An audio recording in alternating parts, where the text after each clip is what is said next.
जय माता दी भक्तों। प्रिय श्रोताओं, नव दुर्गा के 9 स्वरूपों में से देवी के छठे स्वरूप को देवी कात्यायनी के नाम से पूजा जाता है।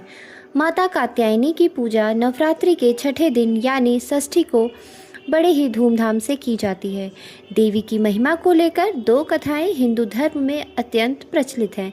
देवी के इस स्वरूप की महात्म्य कथा ऋषि कात्यायन से जुड़ी होने के कारण उनका नाम कात्यायनी पड़ा। वहीं देवी कात्यायनी की महिमा कथा दुराचारी महिषासुर के वध से भी जुड़ी हुई है। आइए जानते हैं देवी कात्यायनी की महिमा की रोमहर्षक कथा। देवी कात्यायनी का स्वरूप अत्यंत उज्जवल और ज्योतिर्मय है। इस स्वरूप में देवी की 4 भुजाएं हैं।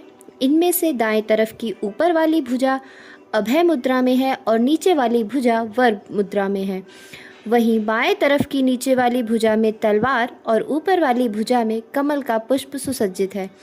देवी कात्यायनी का वाहन सिंह है। देवी कात्यायनी की कथा का उल्लेख देवी भागवत महात्म्य और मार्कंडेय पुराण में मिलता है। पुराणों में निहित कथाओं के अनुसार कत्त नाम के एक प्रसिद्ध महर्षि हुआ करते थे। उनके पुत्र का नाम ऋषि कात्य था। आगे जाकर ऋषि कात्य के गोत्र में महर्षि कात्यायन नाम का जन्म हुआ।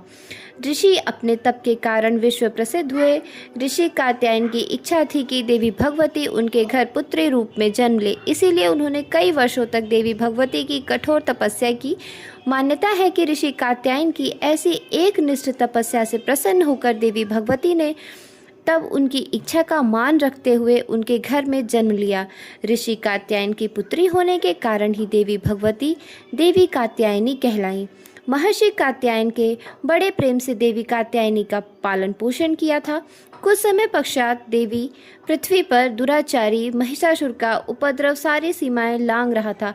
महिषासुर को ये वरदान मिला हुआ था कि कोई भी पुरुष कभी भी पराजित या उसका अंत नहीं कर पाएगा, इसीलिए उसे किसी का भी भय नहीं था और देखते ही देखते उसने देवलोक पर भी अपना कब्जा कर लिया था। तब भगवान विष्णु, प्रजापति, ब्रह्मा और देवादिदेव महादेव ने उसका विनाश करने के लिए अपने अपने तेज से मिलित एक देवी को उत्पन्न किया।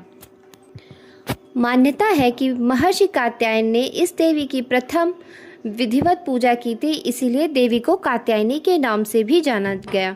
वहीं देवी कात्यायनी से जुड़े एक अन्य पौराणिक कथा के अनुसार देवी की उत्पत्ति महर्षि कात्यायन के यहाँ आश्विन महीने की कृष्ण चतुर्दशी को हुई थी।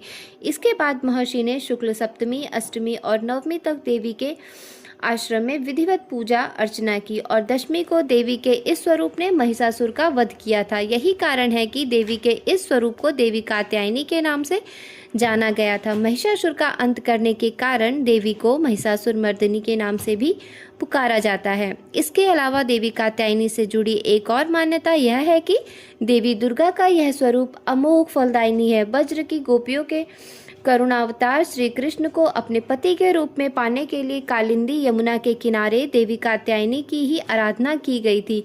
इसी कारण वर्तमान में भी देवी कात्यायनी समस्त ब्रजमंडल की अधिष्ठात्री देवी के रूप में प्रतिष्ठित है। स्कंद पुराण में देवी कात्यायनी के बारे में उल्लेख मिलता है कि उनकी उत्पत्ति परमेश्वर के सांसारिक क्रोध से हुई थी।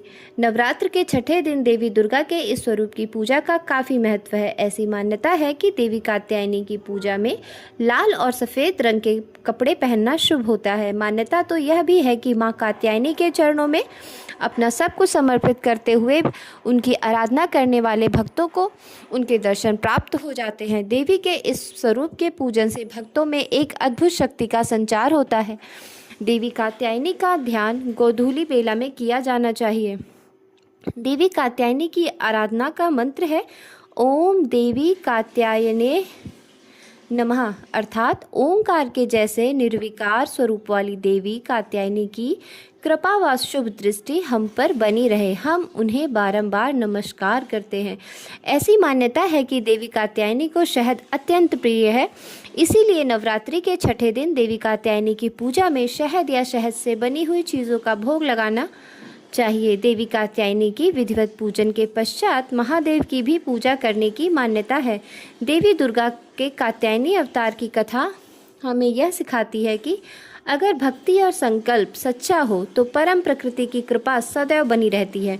जिस प्रकार महर्षि कात्यायन एक निष्ठ तपस्या से प्रसन्न होकर देवी दुर्गा ने उनकी इच्छा और तपस्या का मान रखा, ठीक उसी प्रकार मनुष्य को भी अपनी भक्ति, निष्ठा और संकल्प के पथ पर अविचल रहना चाहिए। यह थी माँ कात्यायनी की कथा और पूजा विधि।